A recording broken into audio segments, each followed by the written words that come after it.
The blood-red leather of the forgotten book felt warm beneath Violet Oakes's fingertips, and she knew instantly that she had crossed a line she could never uncross. She had been dusting the private library for 40 minutes, working her way methodically through shelves that seemed to stretch endlessly toward vaulted ceilings painted with frescoes of night skies and ancient battles. The mansion's head housekeeper, Mrs. Calloway, had been explicit in her instructions. Clean everything except the locked cabinet behind the mahogany desk. Don't even look at it too closely. Don't ask questions, and under no circumstances should Violet ever touch the books inside. But the cabinet door had been left ajar. Just a crack, really. Barely noticeable in the dim lighting that filtered through the heavy velvet curtains. Violet had noticed it immediately, her curiosity sparking like flint against stone. She'd tried to ignore it, focusing instead on the pristine leather-bound volumes that lined the regular shelves, each one organized with meticulous care. Philosophy, history, literature in languages she couldn't identify. The collection spoke of centuries of accumulated knowledge, of a mind that consumed information the way most people consumed air. Her employer was a mystery she'd been trying to solve since she'd accepted this position 3 weeks ago. She'd never actually seen him. All her instructions came through Mrs. Calloway, a severe woman in her 60s who moved through the mansion's corridors with the silent efficiency of a ghost. The pay was extraordinary enough to cover her mother's medical bills and then some, but the rules were strict and strange. Clean only during daylight hours, never enter the east wing, never answer the door after sunset, never under any circumstances speak of this employment to anyone outside the household. Violet had needed the money too desperately to ask questions, but now, standing in front of that slightly open cabinet, she felt the weight of her curiosity pressing against her better judgment. Just one look, just to see what was so important that it needed to be locked away from everyone, even the cleaning staff who were trusted with the rest of this incredible collection. She'd glanced toward the door. The hallway beyond was empty and silent. Mrs. Calloway had left an hour ago, her duties complete for the day. Violet was alone in the mansion, or so she'd been led to believe. Her employer was apparently away on business, some trip that had been extended indefinitely.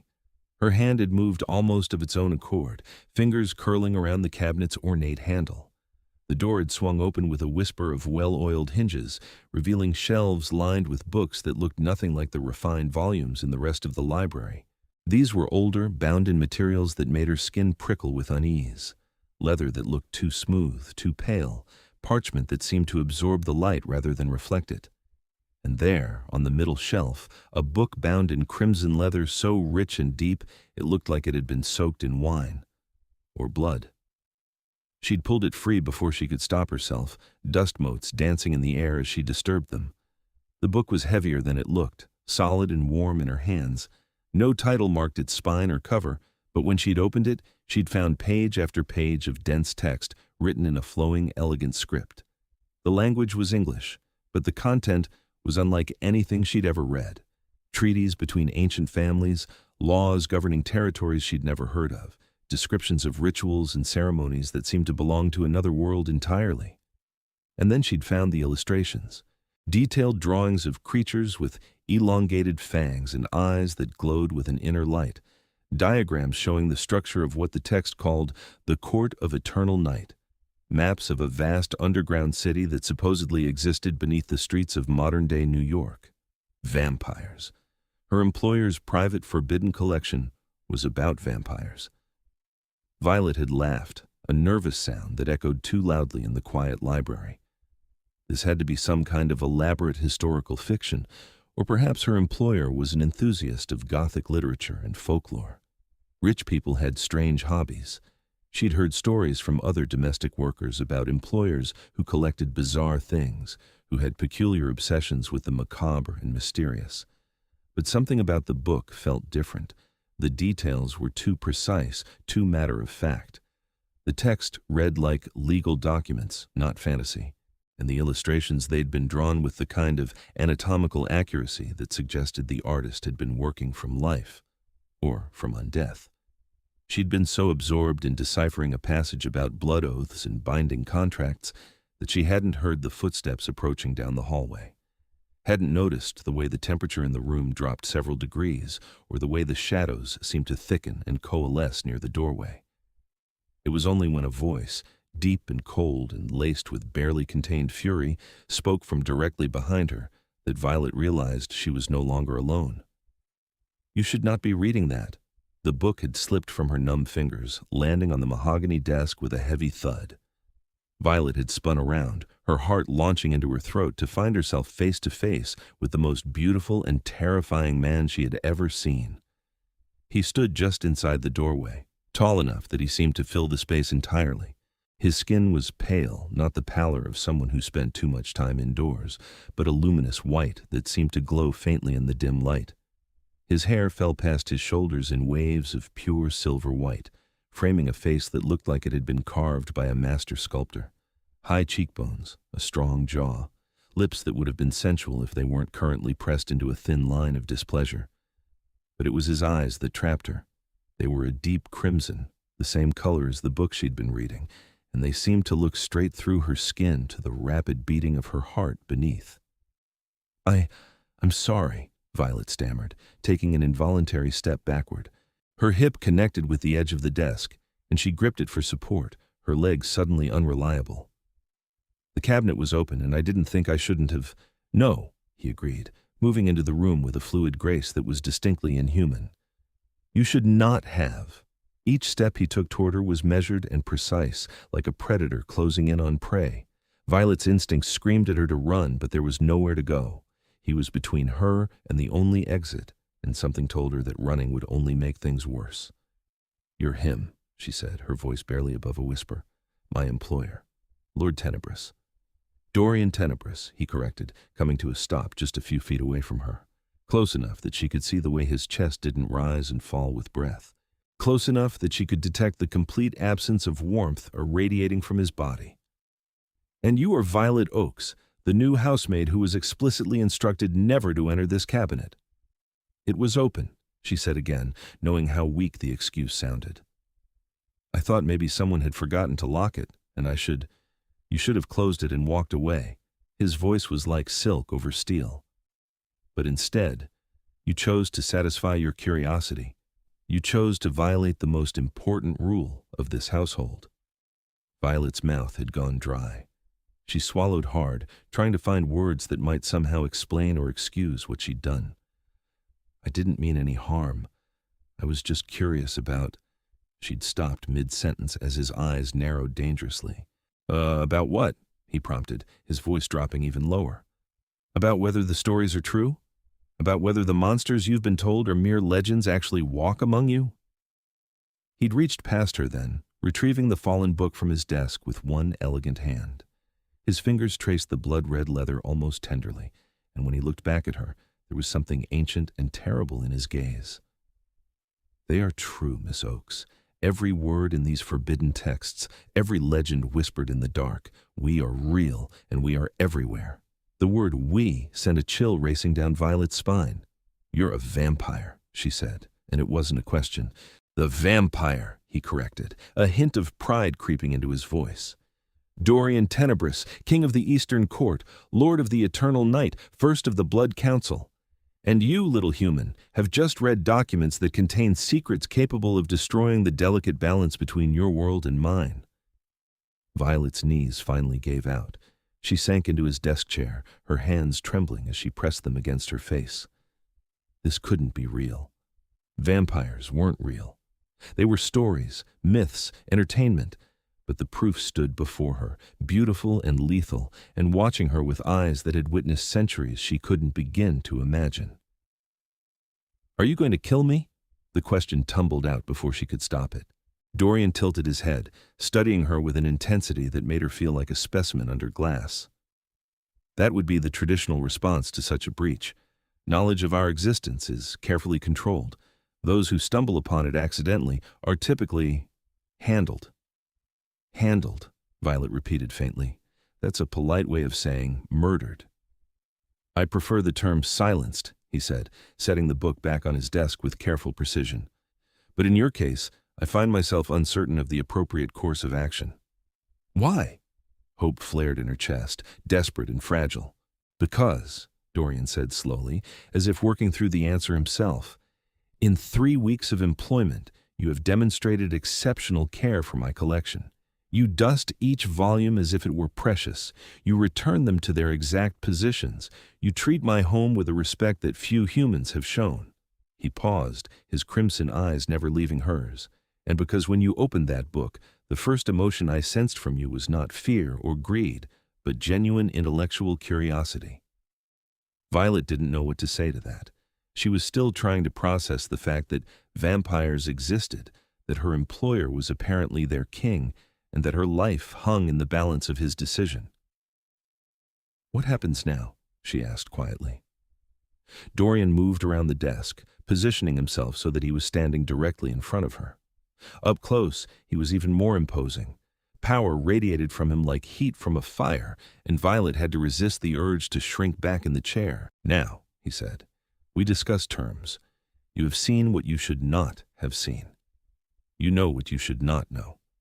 I cannot simply allow you to leave with this knowledge, but I am also not inclined to dispose of someone who has proven valuable to my household. You want me to keep working here?"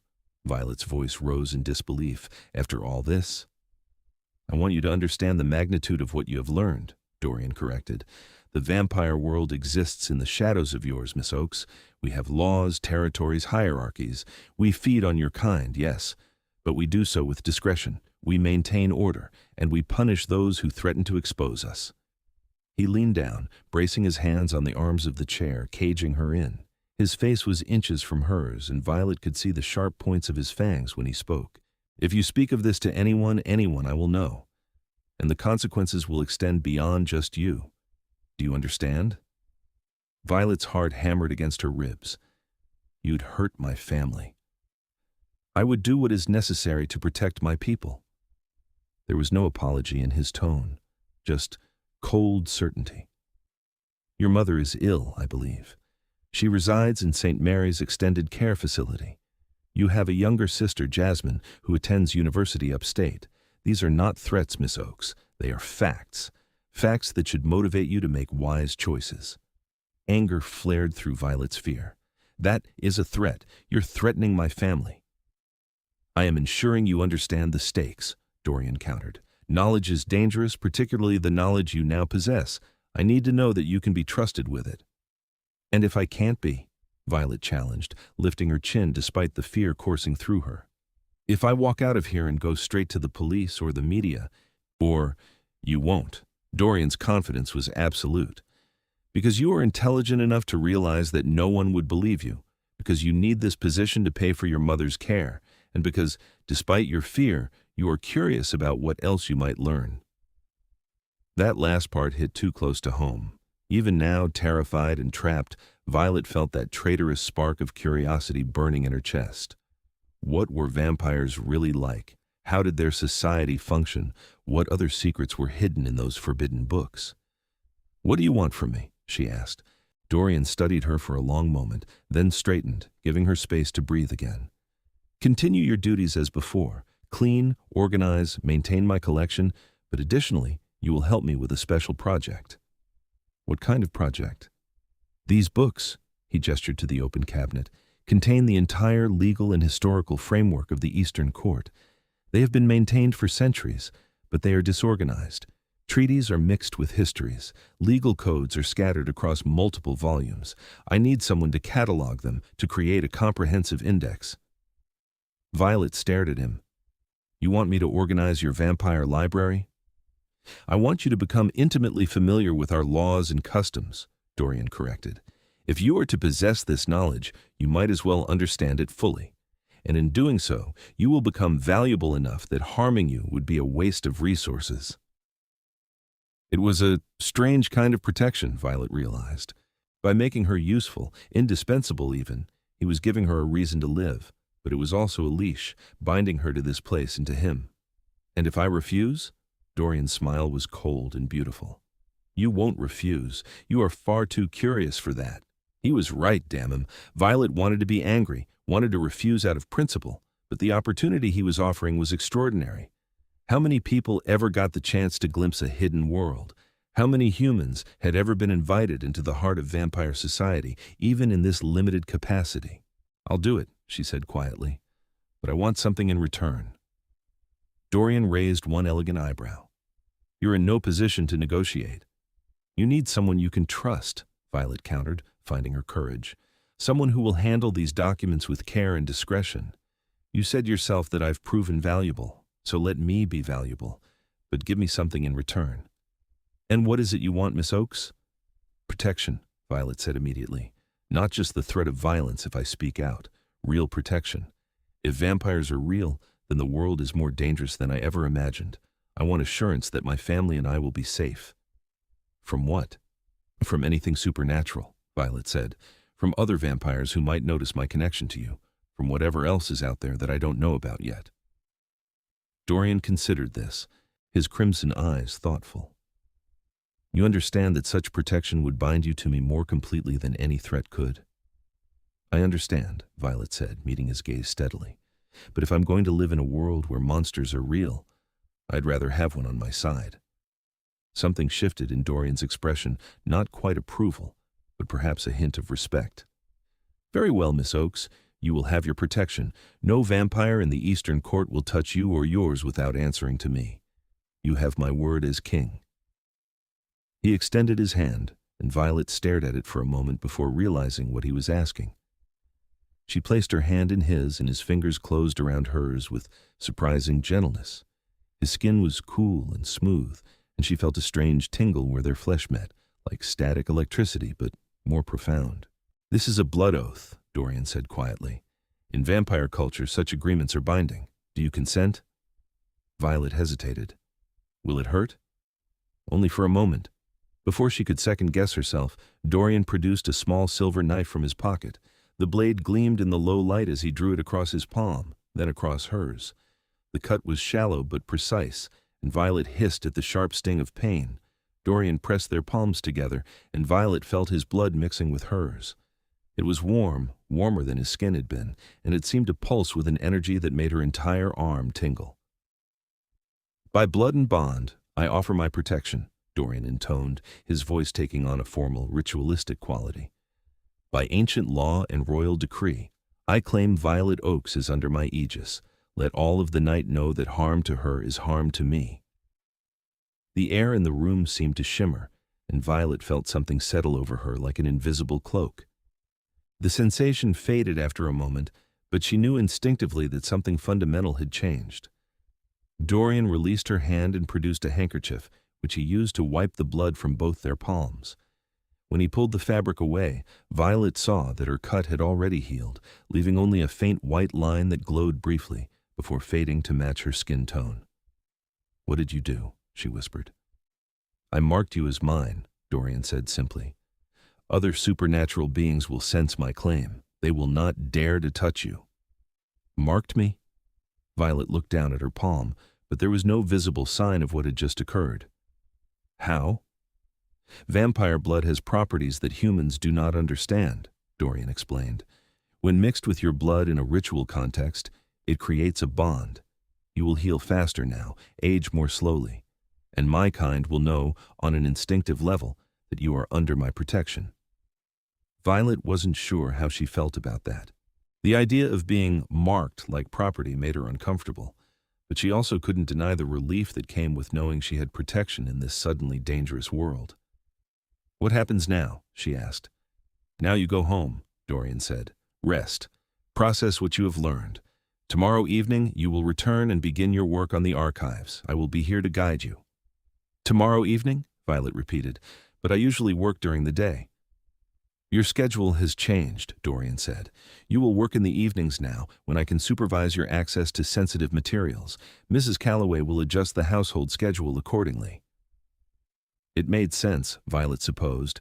Vampires and sunlight didn't mix, according to the legends. If Dorian was going to be present during her work, it would have to be after dark. "Okay," she said, standing on legs that still felt shaky. "I should go then." Dorian moved aside, allowing her to pass, but as she reached the doorway, his voice stopped her. "Miss Oakes?" She turned back to find him holding the crimson book, his expression unreadable. "You have been given a rare gift," he said quietly. Knowledge that most humans never receive. Do not squander it through carelessness or foolishness. The vampire world is beautiful and terrible in equal measure. Remember that. Violet nodded, not trusting her voice, and fled. The next evening, Violet returned to the mansion with a mixture of trepidation and excitement churning in her stomach. She'd spent the entire day trying to convince herself that last night had been a dream, some kind of stress-induced hallucination brought on by exhaustion and too many late nights reading Gothic novels. But when she looked at her palm, she could still see the faint silvery line where Dorian had cut her, and she knew it had all been real. Vampires were real. Her employer was their king. And she had somehow talked herself into a position that was either incredibly fortunate or monumentally stupid. Mrs. Calloway met her at the door, her severe expression softer than usual. "Miss Oakes, Lord Tenebris is expecting you in the library. He's asked that I bring tea." "Tea?" Violet repeated, surprised. "For him or for me?" "For you, dear," Mrs. Calloway said, and there was something almost sympathetic in her tone. "He doesn't partake of conventional refreshments." Right, because he was a vampire. Violet was going to have to get used to that. She found Dorian exactly where she'd left him the night before, standing behind his mahogany desk with the crimson book open before him. In the warm lamplight, he looked less terrifying than he had yesterday, still imposing, still otherworldly, but somehow more approachable. He'd changed clothes, trading yesterday's formal attire for dark trousers and a white shirt with the sleeves rolled up to his elbows. The casual look should have made him seem more human, but somehow it only emphasized his inhumanity. No mortal man had ever looked that perfect in such simple clothing. "Miss Oakes," he greeted her, looking up from the book. "Punctual, I appreciate that." "You're paying me well enough," Violet said, trying to keep her tone light. "The least I can do is show up on time." "Indeed." Dorian gestured to a chair he'd positioned beside the desk. "Sit. We have much to discuss." Violet sat, smoothing her skirt nervously. Now that she was here, she wasn't sure what to expect. Was this really going to be just a cataloging job, or was there more to it? Dorian seemed to sense her uncertainty. "I want to establish some ground rules before we begin. First, you may ask me questions about what you read, but you must accept that some answers are restricted even from you. Second, everything you learn in this room remains in this room. Third, you will address me as Lord Tenebris in the presence of others, but when we are alone, Dorian is acceptable." "Okay," Violet said slowly. "And what should you call me? What would you prefer?" "Violet is fine," she said. "Miss Oakes makes me feel like I'm in trouble." The corner of Dorian's mouth twitched as if he were suppressing a smile. "Very well, Violet. Let us begin." He spent the next hour explaining the structure of vampire society to her, using the books from the Forbidden Cabinet as reference materials. Violet learned that the vampire world was divided into courts, eastern, western, northern, and southern, each ruled by a king or queen. Dorian ruled the Eastern Court, which encompassed everything from Maine to Florida and from the Atlantic coast to the Mississippi River. Within his territory, he was absolute law. "But you answer to someone?" Violet asked, trying to piece together the hierarchy. "The Blood Council," Dorian confirmed, "comprised of the 4 court rulers and 3 elected elders. We meet quarterly to address matters that affect all vampires, territory disputes, threats from other supernatural factions, enforcement of the Veil." "The Veil?" "The collective term for the laws and measures that keep our existence hidden from humanity," Dorian explained. "Breaking the Veil is the most serious crime a vampire can commit. The punishment is always death." Violet thought about that. "But you told me everything. Isn't that breaking the veil?"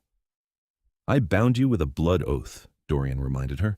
"That makes you, in essence, a member of my household. You are permitted to know these things, provided you never speak of them to outsiders. The bond ensures your compliance." "By making it so other vampires can sense your claim on me," Violet said, remembering. "Precisely." Mrs. Calloway arrived with tea, which she poured for Violet before departing silently.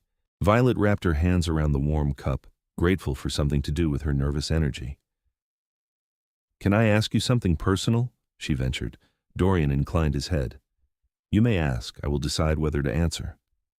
"How old are you?" 347 years, Dorian said without hesitation. I was born in 1679 in what is now Romania. I was turned when I was 32 years old. Violet tried to wrap her mind around that. 347 years. He'd lived through centuries of history, witnessed the rise and fall of empires, seen technology transform the world. And he looked like he was in his early 30s, frozen in time at the moment of his transformation. "Do you remember being human?" she asked quietly. Something flickered in Dorian's expression, pain, perhaps, or nostalgia. Vividly. "I remember hunger and cold and fear. I remember loving and losing and grieving. I remember what it was like to feel the sun on my skin without burning." "Do you miss it?" "Sometimes," he admitted, "but I have gained far more than I have lost. Power, influence, the ability to shape the world according to my vision. These are not small things." "And the blood?" Violet asked, her voice barely above a whisper. Do you kill people?" Dorian's crimson eyes fixed on her with uncomfortable intensity. "I have killed many people, Violet, some because they threatened me or mine, some because they broke our laws. And yes, some because I needed to feed and was young enough to lack control." He paused. "But I have not taken a life in feeding for over a century. There are ethical ways to sustain ourselves, blood banks, willing donors, arrangements with humans who understand what we are." "Willing donors?" Violet repeated, fascinated despite herself. "There are humans who are drawn to vampires," Dorian explained, "who find the danger erotic or who enjoy the effects of a vampire bite. We call them volunteers. They offer their blood freely, and in exchange, we provide protection and sometimes financial compensation." Violet thought about that, trying to imagine voluntarily letting a vampire feed from her. The idea should have been horrifying, but instead, she felt that curious tingle of interest again. What would it feel like? Was it painful? Pleasant? She pushed the thoughts away, focusing on the matter at hand. "So what exactly do you need me to do with these books?" Dorian pulled out a leather journal and opened it to reveal blank pages. "I need you to create an index. List every treaty, every law, every significant historical event documented in these volumes. Cross-reference them by date, by the parties involved, by topic. Make it so that I can find any piece of information I need within minutes rather than hours." "That's going to take weeks," Violet said, eyeing the cabinet full of books. "Months, most likely," Dorian agreed. "But you will be well compensated for your time. And more importantly, you will gain a comprehensive education in vampire culture. Knowledge that may one day save your life." That was a sobering thought. Violet nodded slowly. "Okay, where do we start?" They started with the oldest books, documents dating back to the 14th century. Violet quickly discovered that her job was more complicated than she had anticipated. The texts were written in multiple languages: English, French, Latin, Romanian, and Dorian had to translate many passages for her.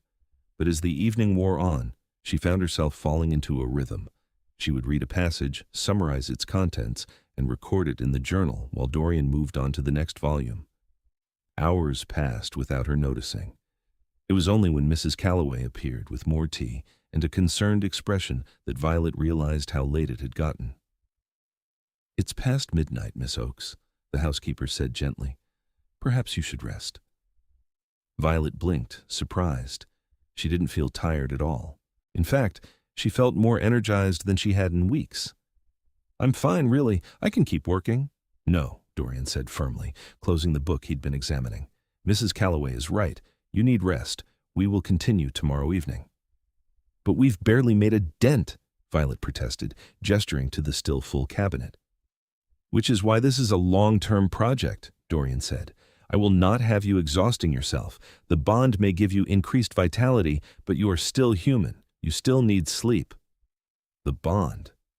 Right. Apparently, vampire blood had more effects than just marking her as protected. Violet filed that away for future questions. Reluctantly, she gathered her things and stood. Her body ached from sitting in one position for so long, but her mind was racing with everything she'd learned. Treaties between vampire families, laws governing territory and feeding rights, accounts of wars fought in the shadows while human history marched on, oblivious. "Same time tomorrow?" she asked. "Yes," Dorian confirmed. He walked her to the library door, a gesture of courtesy that surprised her. "Violet," he said as she stepped into the hallway, Thank you for your diligence and for your discretion." "You're welcome," Violet said, meaning it. Despite everything, the fear, the strangeness, the danger, she was actually enjoying this work. "Good night, Dorian." "Good night."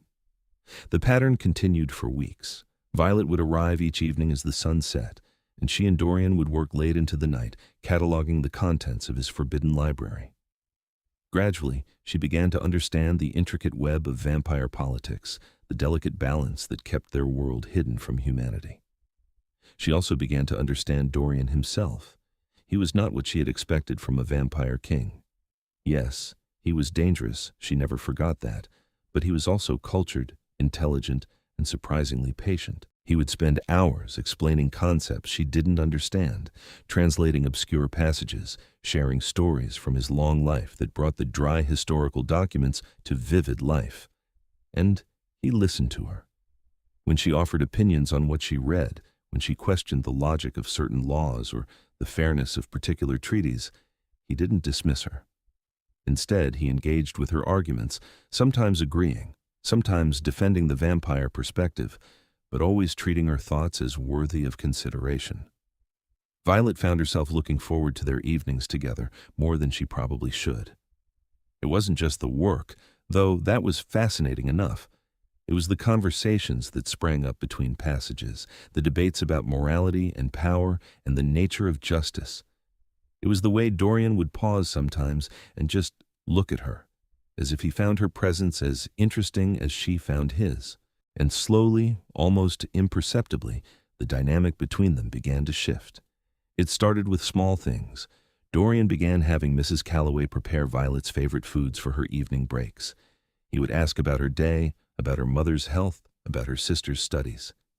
He started sitting closer when they worked, close enough that Violet could feel the cool aura that surrounded him, close enough that their hands would occasionally brush when reaching for the same book. Violet told herself it meant nothing. He was being kind to a valuable employee, nothing more. But she couldn't deny the flutter in her chest when he smiled at something she said, or the way her breath caught when his fingers lingered a moment too long when handing her a document. She was developing feelings for him, for a vampire, for a centuries-old king who could kill her with barely any effort. It was possibly the stupidest thing she'd ever done, but she couldn't seem to stop. The night everything changed started like any other. Violet arrived at sunset, was greeted by Mrs. Calloway, and made her way to the library where Dorian was already waiting. But tonight, there was tension in his posture that immediately set her on edge. "Is everything all right?" she asked, setting down her bag. "We have a complication," Dorian said, his voice tight. "The Western Court has requested a meeting, tomorrow night, here." Violet felt her stomach drop. "Why is that a complication?" "Because the Western King, Lazarus Corvinus, is difficult," Dorian said carefully. "He is old, even by vampire standards, over 600 years, and he has never approved of my more progressive policies regarding humans." "Progressive?" Violet repeated. "You mean not killing us?" "Among other things," Dorian said. "Lazarus believes that humans exist solely to serve vampires. He maintains a household of thralls humans who have been repeatedly fed upon until they become addicted to vampire venom, willing to do anything for another bite. He considers my preference for ethical feeding to be a weakness." Violet felt sick. "And he's coming here. Tomorrow." "Yes?" Dorian moved closer, his expression grave. "Violet, you cannot be here when he arrives. He will sense my mark on you. And he will ask questions I would prefer not to answer." "Why?" Violet asked, though part of her already knew. "What would he do?" "He would see you as an opportunity," Dorian said bluntly. "A way to test my resolve, to prove that I am too soft, too sympathetic to humans. He might demand that I share you with him, or he might simply take you to demonstrate that he can." Horror and anger warred in Violet's chest. "And you couldn't stop him?" "I could kill him for the attempt," Dorian said, "but that would start a war between our courts. Thousands would die, human and vampire alike. I will not risk that unless there is no other choice." "So I'm supposed to just hide?" Violet felt her hands curl into fists. "Let him come into your home and pretend I don't exist?" "Yes," Dorian said simply. "I know it is not fair, but it is necessary. One night, Violet. Just stay away for one night, and when he is gone, everything will return to normal." Violet wanted to argue, but she could see the tension in Dorian's shoulders, the worry in his crimson eyes. He was genuinely concerned for her safety, and that concern made warmth bloom in her chest despite the circumstances. "Okay," she said quietly. "I'll stay away tomorrow night." The relief in Dorian's expression was palpable. "Thank you. I will send word when it is safe to return." But Violet didn't stay away. She'd intended to. She really had. She'd gone home that night fully planning to spend the next evening catching up on neglected housework or maybe visiting her mother at the care facility. But the more she thought about it, the angrier she became. Why should she have to hide? She'd done nothing wrong. She was helping Dorian, working for him, and by his own admission, she was doing good work. Why should some ancient vampire get to dictate where she could and couldn't be? And more than that, she was worried. Dorian had been tense in a way she'd never seen before. Whatever this meeting was about, it was serious, and the idea of him facing it alone bothered her more than she wanted to admit. So when the sun set the next evening, Violet found herself getting dressed and driving to the mansion, even though every logical part of her brain was screaming that this was a terrible idea. The mansion was lit up when she arrived, more windows glowing than she'd ever seen before. Clearly, Dorian was putting on a show for his guest. Violet parked down the street, not wanting her car to be visible from the house, and approached on foot. The front door would be locked and she couldn't exactly knock, but she knew the mansion well enough by now to know about the servants' entrance at the back, the one that Mrs. Calloway used when arriving early in the morning. Violet had seen where the housekeeper hid the spare key beneath a decorative stone frog in the garden. She let herself in quietly, her heart pounding. The back hallway was dark and empty, and she could hear voices coming from somewhere deeper in the house. Not the library, but perhaps the formal sitting room that she'd always been instructed to avoid. Violet crept closer, staying in the shadows, until she could make out the words being spoken. "Admirable collection, Dorian, though I question why you waste so much space on human literature." The voice was dry and cold, with an accent that spoke of centuries in continental Europe. "I find human creativity fascinating," Dorian replied, his tone carefully neutral. "They accomplish remarkable things given their limited lifespans." "They are cattle," the other voice, Lazarus, Violet assumed, said dismissively. "Useful cattle, to be sure, but cattle nonetheless. Surely you don't actually care about their scribblings." "I care about understanding them," Dorian said. "Knowledge is power, Lazarus, even knowledge of prey." There was a pause, and then Lazarus laughed, a sound like breaking glass. "Still trying to convince yourself that your soft heart is actually strategic thinking? How very like you, young king." "I am hardly young." "Compared to me, you are an infant," Lazarus said, "and you still cling to these ridiculous notions of vampire-human coexistence. It is beneath you." "It is survival," Dorian countered, and Violet could hear the steel in his voice now. "Humanity is not what it was in your youth, Lazarus. They have technology, weapons, global communication. If they ever unified against us, we would be exterminated." "Which is why we must keep them weak and divided," Lazarus said. "Why we must maintain our position as apex predators, not try to befriend our food." Violet had heard enough. She should leave, she knew that. But something made her stay, some instinct that this conversation was important, that Lazarus's visit was about more than just philosophical disagreements. "Oh, why are you really here?" Dorian asked, echoing Violet's thoughts. "You didn't travel across the country just to lecture me about my policies." "Perceptive," Lazarus said, and there was approval in his tone. "Very well. I came because the Blood Council is concerned. Your experiments with ethical feeding, your refusal to maintain thralls, your advocacy for stricter enforcement of the veil, these things have not gone unnoticed. There are those who believe you are becoming a liability." "And you agree with them?" "I think you are naive," Lazarus said, "but naivete can be cured with age and experience. However, there is one matter that has raised particular concern.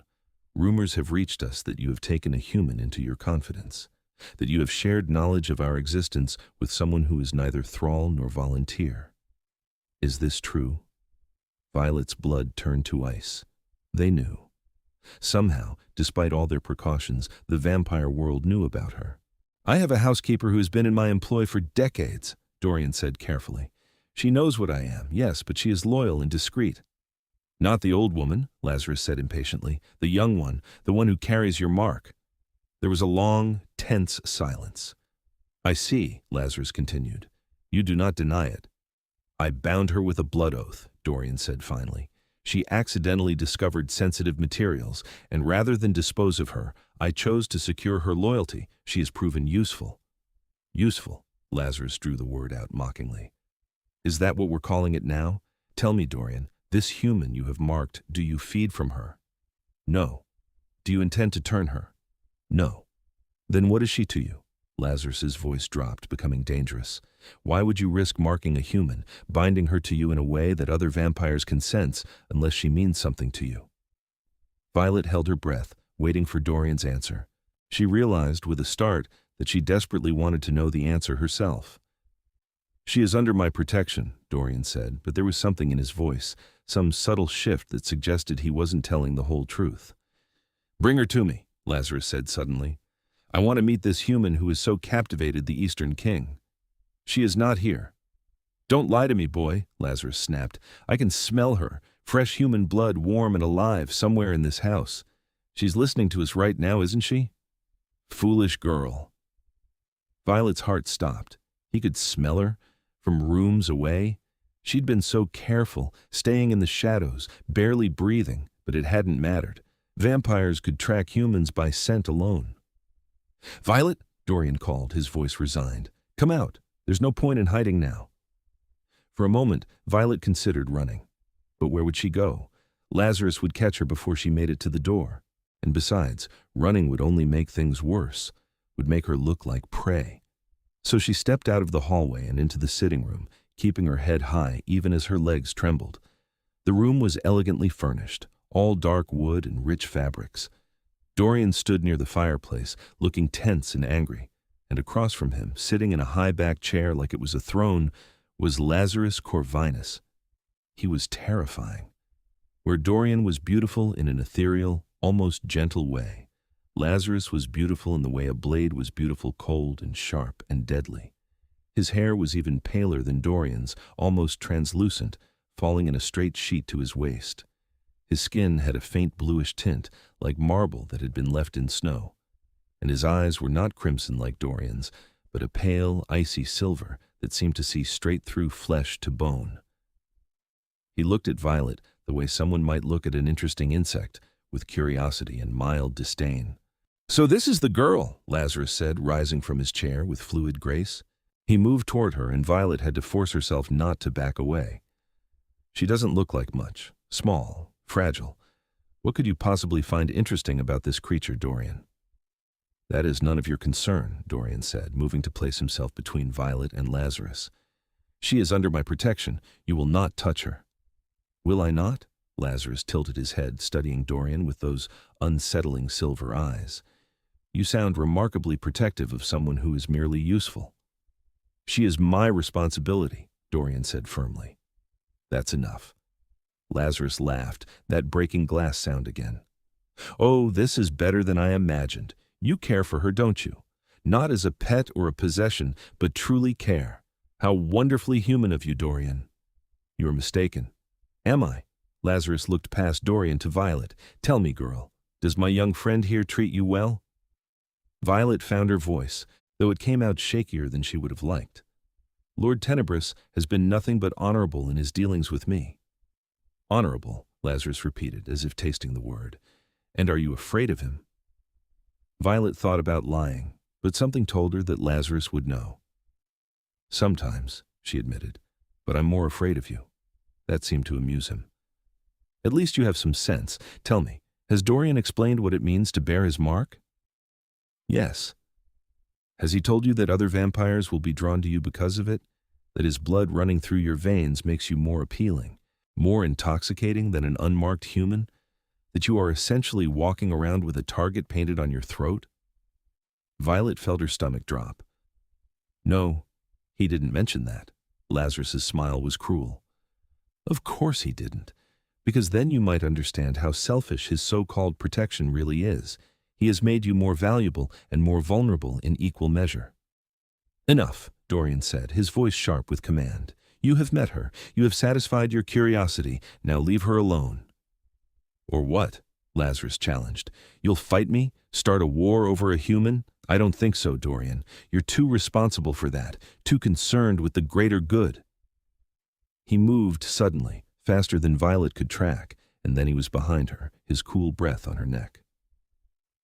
"She smells divine, though. I can see why you're tempted. That mark of yours makes her blood sing." Violet froze, every muscle in her body locking up with terror. She could feel Lazarus's presence behind her like a cold shadow, could sense the predator waiting just beneath his civilized veneer. "Step away from her." Dorian's voice was deadly quiet now. "This is your only warning, Lazarus." "Or what?" Lazarus repeated, and Violet felt something sharp, a fang, press lightly against her throat. "You'll kill me? A member of the Blood Council? That would be suicide, politically speaking. You'd be removed from power, possibly executed, all for one fragile human." "Yes," Dorian said simply, and Violet heard the truth in that single word. He would do it. He would risk everything for her. The realization hit her like a physical blow. This wasn't about responsibility or protecting a valuable asset. Dorian cared about her, really cared, enough to defy another vampire king, enough to risk war. Lazarus must have heard it too, because he laughed and stepped away from Violet, raising his hands in mock surrender. "Peace, young king. I was merely making a point. You cannot protect her from the entire vampire world. Eventually, someone will test you, and you will have to choose between this girl and your throne." "Then I will deal with that when it comes," Dorian said.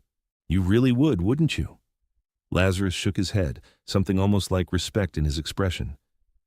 "You would throw away 3 centuries of power, of influence, of everything you have built for her. How extraordinary, how utterly foolish." He moved toward the door, then paused. "I will report to the council that your human is adequately secured and poses no threat to the Veil. But Dorian, hear this warning. Your enemies are watching. They see your attachment to this girl, and they will use it against you.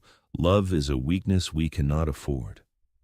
"Then perhaps," Dorian said quietly, "it is also a strength you have forgotten." Lazarus left without responding, disappearing into the night with inhuman speed. The moment he was gone, Dorian turned to Violet, and she saw something in his expression that she'd never seen before. Fear. "Are you all right?" he asked, crossing the room to her in 2 long strides.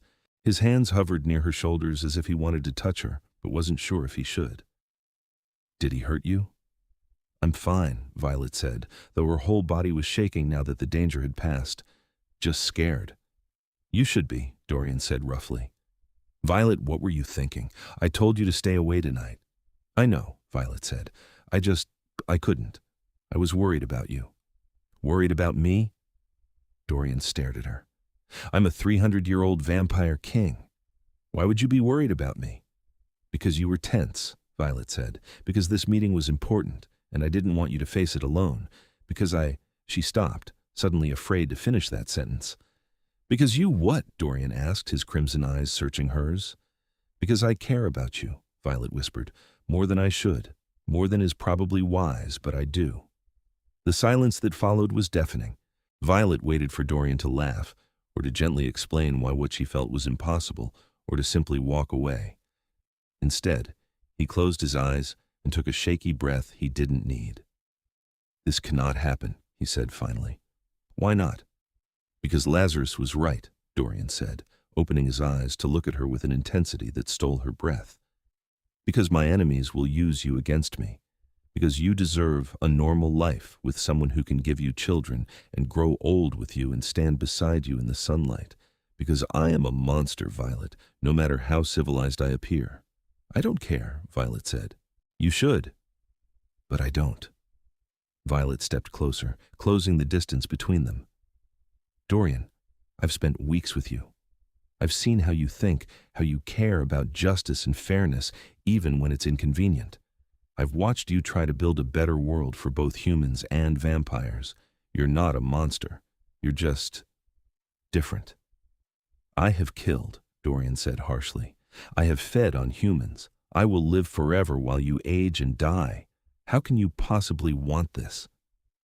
Because in the last few weeks I've been happier than I've been in years, Violet said. Because when I'm with you, I feel like I'm part of something important.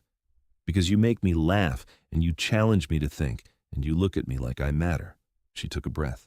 And because when Lazarus threatened me, you were willing to risk everything to keep me safe. That means something, Dorian. It means I am a fool, Dorian said, but his hand came up to cup her cheek, his cool fingers gentle against her skin. It means I've allowed myself to feel things I swore I would never feel again. It means I've been lying to myself about what you are to me. What am I to you? Violet asked softly. Everything, Dorian whispered, and then he kissed her. His lips were cool against hers, but the kiss was anything but cold. It was gentle at first, tentative, as if he were afraid she might pull away. But Violet leaned into him, her hands coming up to tangle in his silver-white hair, and the kiss deepened. She could feel the supernatural strength in his body, held carefully in check, could sense the danger that lurked beneath his controlled exterior. But she wasn't afraid. This was Dorian, who had spent hours patiently teaching her about his world, who had protected her even when it was politically inconvenient, who had somehow, impossibly, fallen for her as completely as she had fallen for him. When they finally broke apart, both breathing hard. Well, Violet was breathing hard. Dorian was just pretending he rested his forehead against hers. This is complicated, he said. I know. There will be consequences. Lazarus will talk. The council will have opinions. I know. You could die, Violet. Loving me makes you a target. I know, Violet said again, but I'm already marked with your blood. I'm already a target. At least this way, I'll be a target who's happy. Dorian pulled back to look at her, something like wonder in his expression. How are you so brave? I'm not brave, Violet said. I'm terrified, but I'm also sure. About you. About us. That's worth being scared for. He kissed her again, deeper this time, and Violet felt something shift and settle in her chest. This was right. Against all logic, all common sense, all reasonable objection, this was right. When they finally pulled apart again, Dorian took her hand and led her back to the library, their library, where this whole strange journey had begun. The crimson book still sat on his desk, a reminder of the moment that had changed everything. If we do this, Dorian said seriously, we do it properly. No hiding, no pretending you're merely an employee. You will be known as mine, and I will be known as yours. Are you prepared for that? Yes, Violet said without hesitation. The vampire world will not accept this easily, Dorian warned. There will be challenges, political maneuvering, possibly even attempts on your life. Then we'll face them together, Violet said. Dorian smiled then, a real smile that transformed his beautiful face into something almost human. Together, he agreed. I like the sound of that. They spent the rest of the night in the library, but they didn't catalog any books. Instead, they talked about hopes and fears, about what a future together might look like, about the practical realities of a human-vampire relationship. Dorian explained that she could remain human if she wished, or he could eventually turn her if she wanted to share his immortality. The choice, he insisted, would be hers alone. Violet didn't make that choice that night. It was too big, too permanent to decide in a moment, but she knew, deep in her bones, that eventually she would choose to be turned. Because a normal human lifespan suddenly seemed terribly short when measured against the possibility of centuries with Dorian. As dawn approached and Violet prepared to leave, Dorian pulled her close one more time. I never thought I would feel this way again, he admitted quietly. After so many years, so many losses, I had convinced myself that love was a luxury I could not afford. But you changed that, Violet. You walked into my life and refused to be intimidated, refused to be anything less than yourself. And somehow you made me remember what it was like to hope. I love you, Violet said, the words coming easily now that she'd allowed herself to feel them. I know it's fast and I know it's complicated, but I do. I love you, Dorian Tenebris. And I love you, Dorian replied, his crimson eyes bright in the pre-dawn darkness. My Violet, my brave, curious, impossible girl. I will spend every day I have left proving that you made the right choice. You already have, Violet said, and kissed him one more time before leaving, her heart full of a happiness she'd never expected to find. The next few weeks were a whirlwind. Dorian made good on his promise to make their relationship public at least, public within the vampire world. He hosted a formal gathering at the mansion, inviting prominent members of the Eastern Court to meet Violet and understand that she was now under his official protection as his consort. The reactions were mixed. Some vampires were intrigued by the unusual arrangement, others were openly disapproving.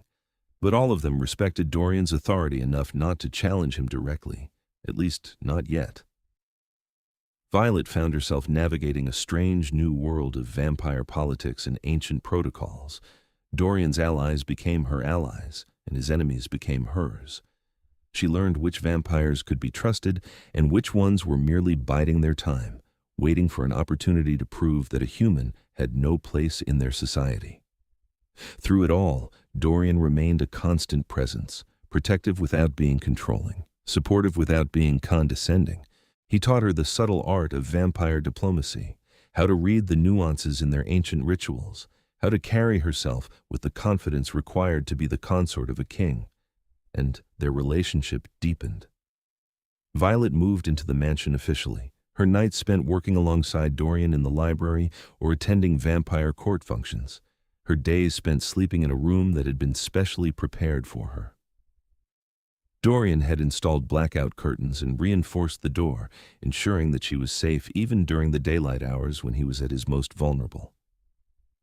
She learned his routines, his preferences, the small things that brought him joy after centuries of existence. He loved music, all kinds, from classical compositions he had heard performed live centuries ago to modern pieces that showcased humanity's evolving creativity. He was fascinated by technology, by the way humans continued to innovate and adapt, and he cared deeply about justice, spending hours each night reviewing petitions from members of his court, ensuring that his laws were enforced fairly. Violet also learned about the more intimate aspects of being with a vampire. Dorian was careful with her, always aware of his strength, always gentle despite the predator that lurked beneath his skin. When he finally asked if he could feed from her, Violet had agreed without hesitation. The experience had been nothing like she'd expected. Yes, there was a sharp sting when his fangs pierced her skin, but it faded almost immediately, replaced by a warmth that spread through her entire body. She'd felt connected to him in a way that went beyond physical, a bond that seemed to tie their very souls together. Afterward, Dorian had held her close, his expression a mixture of satisfaction and concern. "Are you all right?" he had asked, checking her neck to ensure the puncture wounds were healing properly.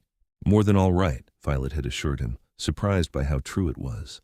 She'd felt energized rather than drained, as if sharing her blood with him had somehow strengthened rather than weakened her. Dorian had explained that this was another effect of their blood bond. Because he had marked her with his blood, feeding from her created a reciprocal exchange.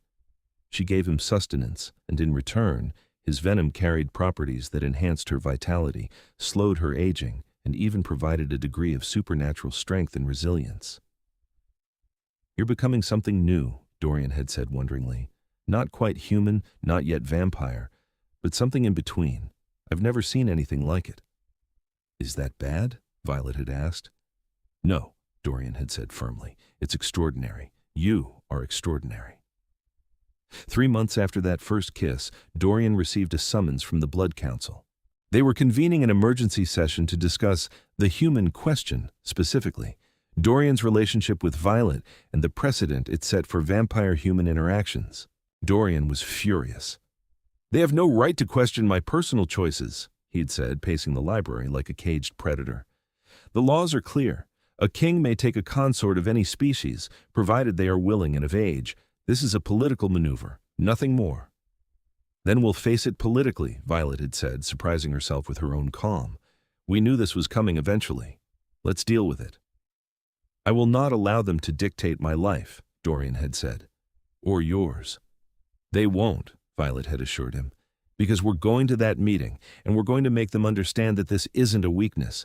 It's a new possibility, a bridge between our worlds." Dorian had looked at her with such pride and love that Violet's heart had ached. "When did you become so wise?" "I had a good teacher," she'd replied. The Blood Council convened in a neutral location, an ancient castle in upstate New York, that had been converted into a vampire meeting hall decades ago. The building was impressive, all stone and Gothic architecture, with stained glass windows that filtered colored light into the main chamber. Violet stood beside Dorian as they entered, acutely aware of the eyes watching their every move.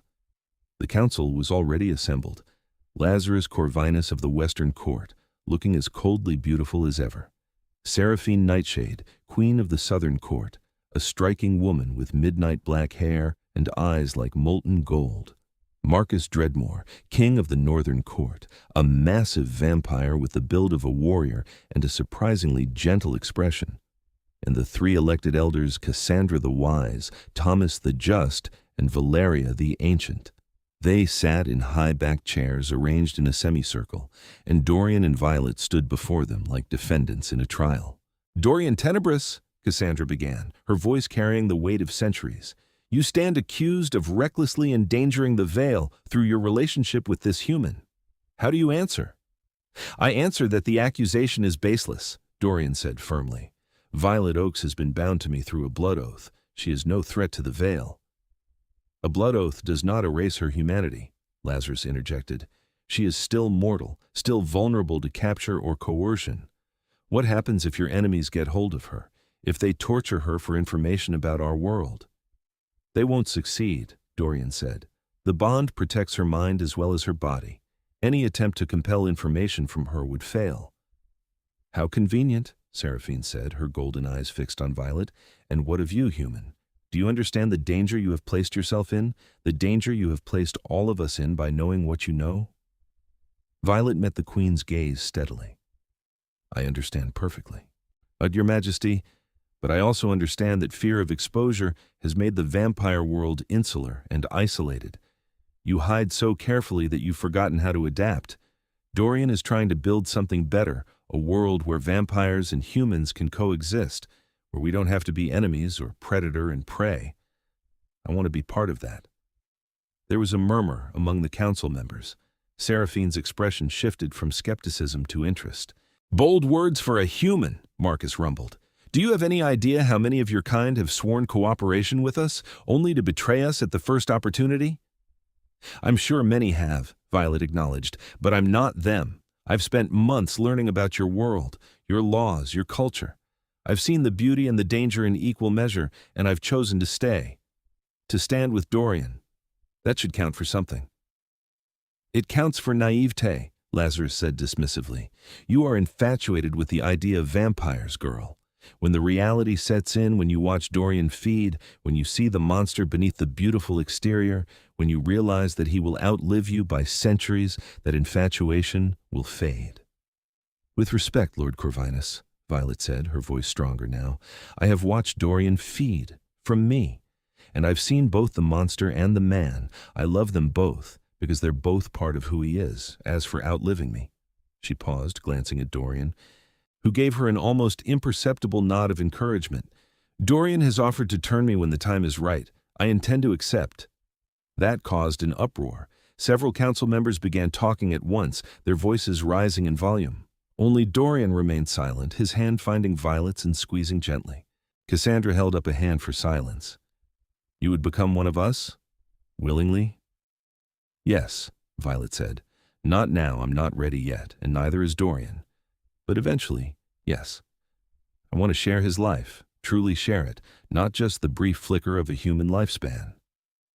"This is unprecedented," Thomas said, though he didn't sound displeased.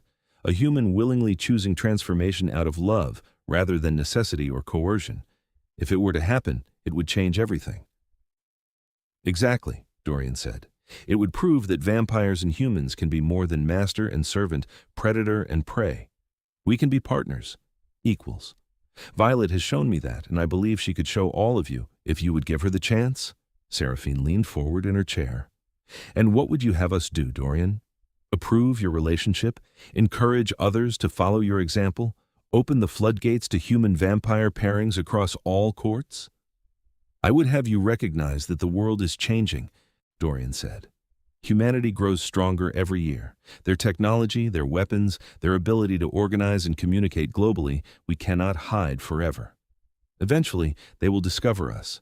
And when that day comes, It would be better if we had bridges between our societies, allies among them who can speak for us, who can help them understand that we are not mindless monsters. And if we refuse, Lazarus asked, if we order you to end this relationship and return to traditional practices? Then I will refuse, Dorian said simply. I am king of the Eastern Court by right of age, power, and the support of my people. You cannot remove me unless I violate our fundamental laws, which I have not done. My relationship with Violet is legal under vampire law. You may disapprove, but you cannot forbid it. The challenge hung in the air, and Violet held her breath. This was the moment. Either the council would back down, or they would escalate, and everything would spiral into conflict. It was Marcus who broke the tension. The Northern King stood, his massive frame casting shadows across the chamber. I have listened to both sides, he said in his deep rumble, and I find myself in agreement with Dorian. We have become so focused on hiding that we have forgotten how to grow. Perhaps it is time for something new. I vote to recognize Dorian's relationship with the human and to allow it to continue without interference. Seconded, Seraphine said, surprising everyone. I am curious to see how this experiment plays out. If the girl truly becomes one of us out of love, it will be something worth witnessing. Cassandra and Thomas exchanged glances, then both nodded. We agree, Cassandra said. But understand this, Dorian. You are setting a precedent. Other vampires will look to your example. If this fails, if Violet betrays us or the relationship proves untenable, the consequences will be severe.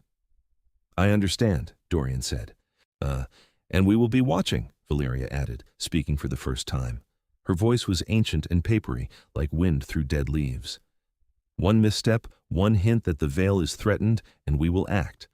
Do not mistake our approval for unconditional support. I don't, Dorian assured her. Lazarus remained silent, his silver eyes cold with disapproval, but he didn't voice an objection. The vote was clear. Dorian and Violet had won. As they left the castle, Violet felt like she could finally breathe again. That was intense, she said. That was politics, Dorian replied. But you were magnificent. The way you stood up to them, the way you articulated your position, you have no idea how impressive that was. I was terrified the entire time, Violet admitted. So was I, Dorian said, pulling her close. But we did it. We bought ourselves time and legitimacy. Now we just have to prove that we were right. We will, Violet said with confidence she was only half faking, because this is real, Dorian. What we have is real, and it's worth fighting for. Yes, Dorian agreed, kissing her forehead. It is. The seasons changed, and life found a new rhythm. Violet continued her work cataloging Dorian's library, but now it was a shared project rather than a job. They worked side by side, uncovering centuries of vampire history and using it to inform their vision of the future. Dorian introduced reforms in the Eastern Court, implementing stricter ethical guidelines for feeding and creating programs to help young vampires develop control without resorting to killing. Some of his subjects resisted, clinging to the old ways, but many more embraced the changes. They saw their king's happiness, saw how his relationship with Violet had softened some of his harsher edges while strengthening his resolve, and they were willing to follow his lead. Violet became a fixture in vampire society, no longer just Dorian's human curiosity, but a respected member of the court in her own right. She advised him on matters where a human perspective was valuable, mediated disputes between vampires and their human volunteers, and slowly, carefully, began building the bridges Dorian had spoken of. Her mother's health improved thanks to treatments that Violet could now easily afford, and her sister graduated with honors. Violet maintained her human connections even as she grew deeper into the vampire world, proving that it was possible to exist in both spaces simultaneously. And, through it all, her relationship with Dorian deepened. They were partners in the truest sense, complementing each other's strengths and supporting each other's weaknesses. Dorian taught Violet about the complexities of immortal life, about the weight of centuries and the burden of command. Violet taught Dorian about hope and change, about the beauty of impermanence and the value of taking risks. On the anniversary of the night she'd first opened that crimson book, Dorian presented Violet with a gift. It was a leather-bound journal. The cover dyed the same deep red as that fateful volume, but the pages inside were blank. "What's this?" Violet asked, running her fingers over the soft leather. "Our story," Dorian said. "I want you to write it, everything that has happened, everything we've built together, so that centuries from now, when we tell others about how a vampire king and a human girl changed the world, they'll have proof that it really happened." Violet felt tears prick her eyes. "That's beautiful." "You're beautiful," Dorian corrected, cupping her face in his hands. "Inside and out. You are the best decision I ever made, Violet Oaks, the best risk I ever took." "We took it together," Violet said, leaning into his touch, "and we'll keep taking risks together, for as long as we have." "Forever then," Dorian said softly. "Because I have decided, if you still wish it, I would like to turn you when you're ready. Not because I'm afraid of losing you, though I am, but because I want to share forever with you, every century, every decade, every single night. Will you accept?" Violet had known this moment was coming. They'd discussed it many times over the past months, weighing the pros and cons, considering the implications. But now, hearing the vulnerability in Dorian's voice, seeing the hope in his crimson eyes, she knew her answer without hesitation. "Yes," she said. "Not tonight, not tomorrow, but soon. When we've finished the catalog, when we've laid the groundwork for everything we want to build, then I'll be ready. And then we'll have forever." Dorian kissed her, deep and passionate and full of promise. When they broke apart, he rested his forehead against hers, and Violet could see the future stretching out before them. A future of challenges and triumphs, of change and growth, of love that would span centuries.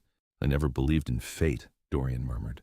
"But then you walked into my life and touched a book you shouldn't have, and everything changed. Maybe some things are meant to be." "Or maybe," Violet said, smiling, "we just got really lucky." "Lucky," Dorian repeated, his own smile matching hers. "Yes, I think that's exactly what we are." 2 years later, on a night when the moon was full and the stars seemed especially bright, Violet Oaks made her choice. She lay in Dorian's arms in the sanctuary of their shared bedroom, and she spoke the words that would change her forever. "I'm ready," she said. "Turn me. Make me yours completely." Dorian had prepared her for this moment, explaining every step of the process, every sensation she would experience. The transformation would be painful, there was no avoiding that. Her body would die and be reborn as something new, something immortal. But she would emerge stronger, faster, with senses beyond human comprehension. And she would have forever with the man she loved. "Are you certain?" Dorian asked, though she could see that he already knew her answer. "Once we begin, there's no going back." "I've never been more certain of anything," Violet said. She had said her goodbyes to her human life. Her mother knew not everything, but enough. Her sister thought she was moving abroad for an extended stay. All the pieces were in place. "Then close your eyes," Dorian said softly. "And trust me." Violet closed her eyes, feeling Dorian's cool lips press against her throat. She felt his fangs pierce her skin, that familiar sting that she'd come to associate with intimacy and trust. But this time was different. This time he didn't stop after a few sips. He drank deeper, draining her life's blood with careful precision. Violet felt herself growing weak, her heartbeat slowing. Fear flickered through her, a primal response to dying, but she pushed it away. She trusted Dorian absolutely. He would not let her die, not truly. He would bring her back. When her heart was barely beating, when her breath came in shallow gasps, Dorian pulled away. Through dimming vision, she saw him bite his own wrist, watched as crimson blood welled up from the wound. "Drink," he commanded, pressing his wrist to her lips. "Drink, my love, and be reborn." Violet drank. The blood was warm and sweet and impossibly rich, flooding her dying body with power. She felt her heart stutter, stop, then restart with a rhythm that was stronger and slower than before. Pain exploded through every nerve, a burning that felt like her body was being consumed by fire from the inside out. She might have screamed, she wasn't sure. Time lost meaning as her human body died and her vampire body emerged. Bones strengthened, muscles reformed. Senses expanded until she could hear the mice in the walls, smell the night-blooming flowers in the garden 3 floors below, feel the individual threads in the sheets beneath her. And through it all, Dorian held her, whispering words of encouragement and love, anchoring her to sanity as her world expanded beyond anything she'd ever imagined. When the pain finally faded, Violet opened her eyes. The world looked different. Colors were more vibrant, details sharper. She could see in the darkness as clearly as if it were noon, could hear conversations happening in other parts of the mansion, could smell the complex cocktail of scents that made up Dorian's presence, old books and older blood, and something uniquely him. "How do you feel?"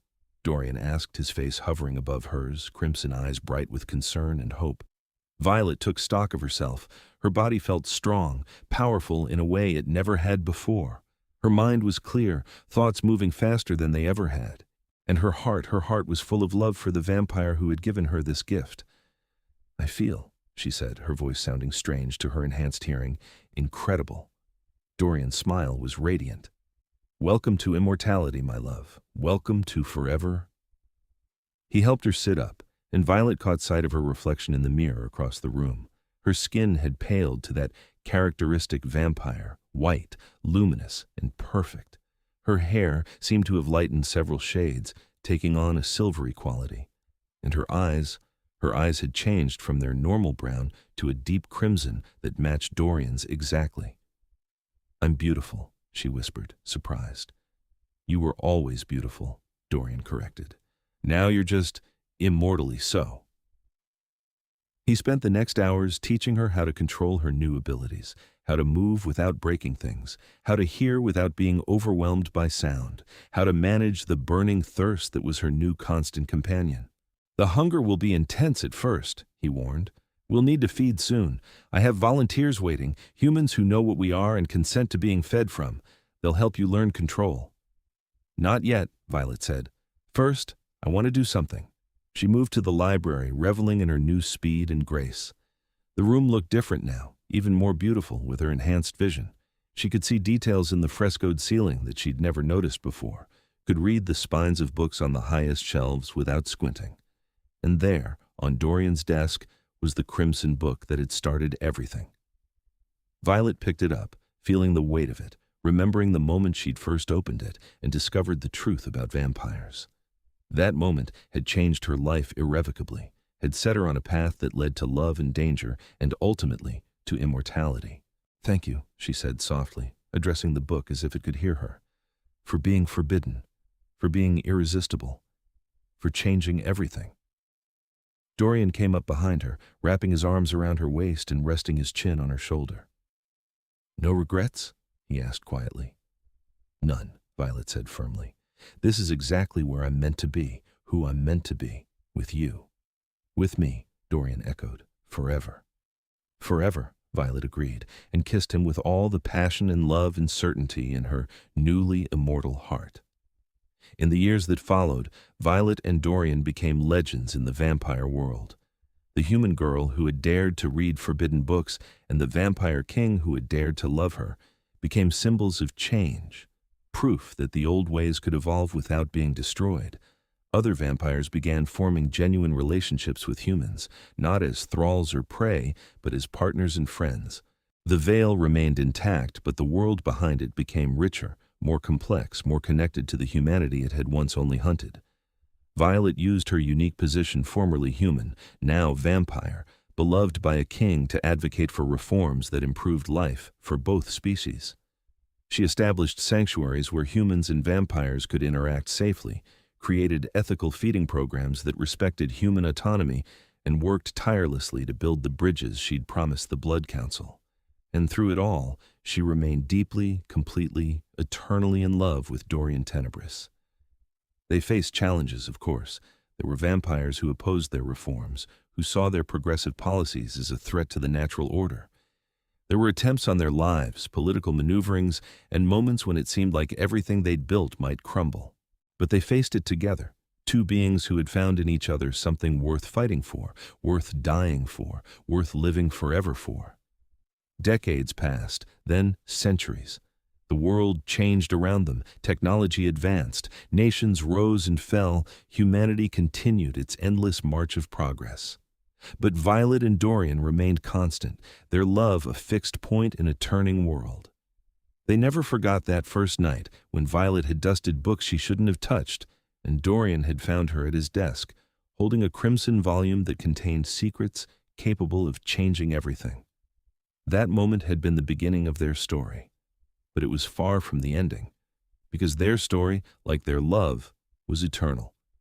And in the quiet moments when they sat together in their library with centuries of collected knowledge surrounding them, they would sometimes look at each other and smile, remembering the brave human girl and the lonely vampire king who had taken a risk on each other. It had been the best risk either of them had ever taken, and it had given them forever.